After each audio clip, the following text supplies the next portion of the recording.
عبداللہ بن ابی قیس کہتے ہیں کہ میں نے عائشہ رضی اللہ عنہا سے پوچھا کہ رسول اللہ صلی اللہ علیہ وسلم کتنی رکعتوں پر وتر بناتے تھے؟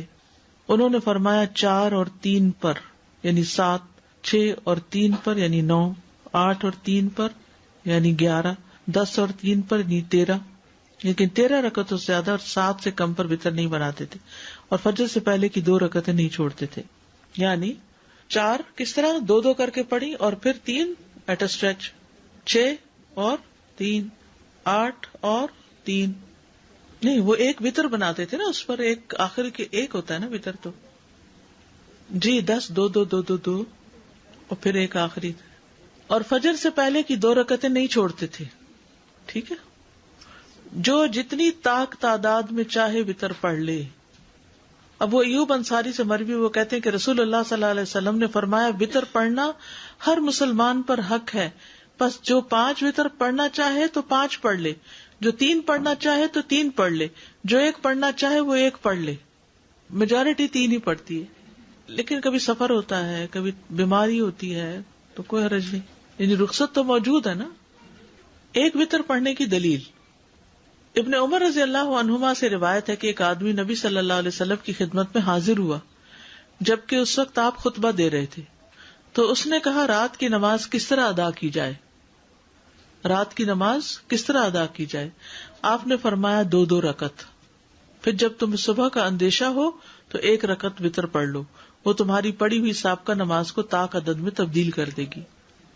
اصل میں ہم نوافل تو پڑھتے نہیں، بس 1 وتر کی فکر ہے، تو اگر نوافل پڑھنے ہو ساتھ تو 2 کر کے وہ پڑھ کے پھر 1 الگ پڑھ لیں، یا پھر آخری 2 اور 3 اکٹھی کر لیں. 3 وتروں کی دلیل ابن عباس سے مروی کہ نبی صلی اللہ علیہ وسلم 3 وتر پڑھتے تھے. پھر وہی بات ہے نا کہ کبھی 3 کبھی اس سے زیادہ، اور مختلف طریقے سے بھی ابھی آگے دیکھیں کہ آپ 5 وتروں کی دلیل.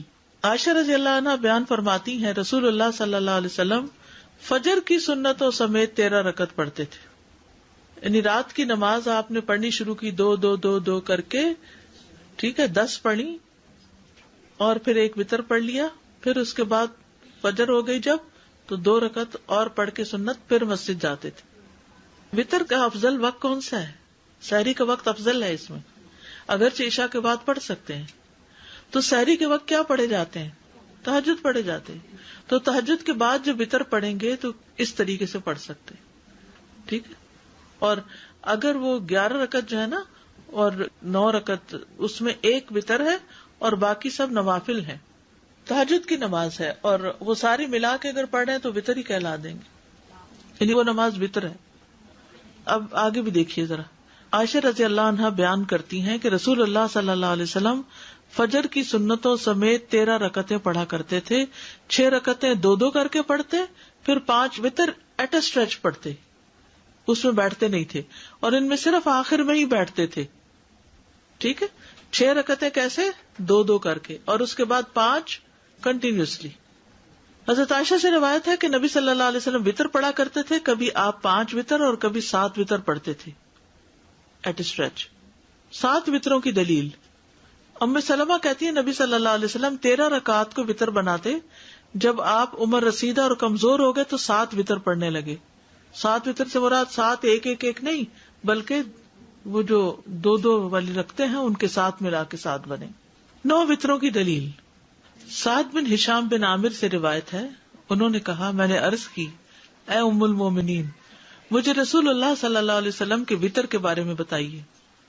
تو انہوں نے کہا ہم آپ کے لیے آپ کی مسواک اور آپ کے وضو کا پانی تیار رکھتے تھے، تو اللہ رات کو جب چاہتا آپ کو بیدار کر دیتا، تو آپ مسواک کرتے، وضو کرتے، پھر 9 رکعتیں پڑھتے. ان میں آپ 8ویں کے علاوہ کسی رکعت میں نہ بیٹھتے. 8 رکعت ایٹ اسٹریچ پڑھ کے 8ویں میں اتحیات بیٹھتے، اور پھر آپ 1 رکعت اور پڑھتے، پھر اللہ کا ذکر کرتے، اس کی حمد بیان کرتے، اس سے دعا کرتے، پھر سلام پھیرے بغیر کھڑے ہو جاتے، پھر کھڑے ہو کر 9ویں رکعت پڑھتے، پھر بیٹھتے اور اللہ کا ذکر کرتے، اس کی حمد کرتے، اس سے دعا کرتے، پھر سلام پھیرتے جو ہمیں سناتے تاکہ ہم بھی اٹھ جائیں، پھر سلام کے بعد بیٹھ کر 2 رکعتیں پڑھتے. تو اے میرے بیٹے یہ 11 رکعتیں ہو گئیں. یعنی وتر کے بعد بھی 2 رکعتیں آپ کے عمل سے ثابت ہے کہ آپ پڑھتے تھے. ٹھیک ہے. اب اصل میں آپ کو پریشانی یہ ہو رہی ہے کہ یہ اتنی ورائٹی یاد کیسے رہے گی. اس میں آپ دیکھیے کہ ایک تو یہ ہے کہ آپ عشاء کے ساتھ ایک وتر پڑھ کے سو جائیں. ایک یہ ہے کہ آدھی رات کو اٹھیں اور 2 پڑھیں 4 پڑھیں اور اس کے بعد وتر پڑھ لیں. 2 کر کے اور پھر وتر الگ ایک اکیلی پڑھ لیں. اور ایک یہ ہے کہ آپ 2 کر کے 6 پڑھیں اور اس کے بعد 5 وتر پڑھ کے، کیونکہ آپ 11 رکعت پڑھتے تھے. ٹھیک ہے. پھر اسی طرح یہ بھی کہ 8 ایٹ اسٹریچ پڑھ کے 8ویں میں بیٹھ کے پھر 9ویں میں کھڑے ہو کے اس طرح پڑھتے تھے. ٹھیک ہے. پھر جب اللہ کے نبی صلی اللہ علیہ وسلم کی عمر بڑھ گئی اور جسم پر کسی حد تک گوشت چڑھ گیا، جسم بھاری ہو گیا، تو آپ 7 وتر پڑھنے لگ گئے اور 2 رکعتوں میں وہی کرتے جو پہلے کرتے تھے، بیٹھ کر پڑھتے. تو اے میرے بیٹے یہ 9 رکعتیں ہو گئی، یعنی بعد کی 2 رکعتیں. اور اللہ کے نبی جب کوئی نماز پڑھتے تو آپ پسند کرتے کہ اس پر قائم رہیں، اور جب آپ صلی اللہ علیہ وسلم پر نیند یا بیماری غالب آ جاتی اور رات کا قیام نہ کر سکتے تو آپ دن میں 12 رکعتیں پڑھ لیتے. یعنی وہ کمی نہیں آنے دیتے تھے اپنی عبادت میں، یعنی تہجد کی بھی قضا کرتے تھے، یہ مطلب ہے.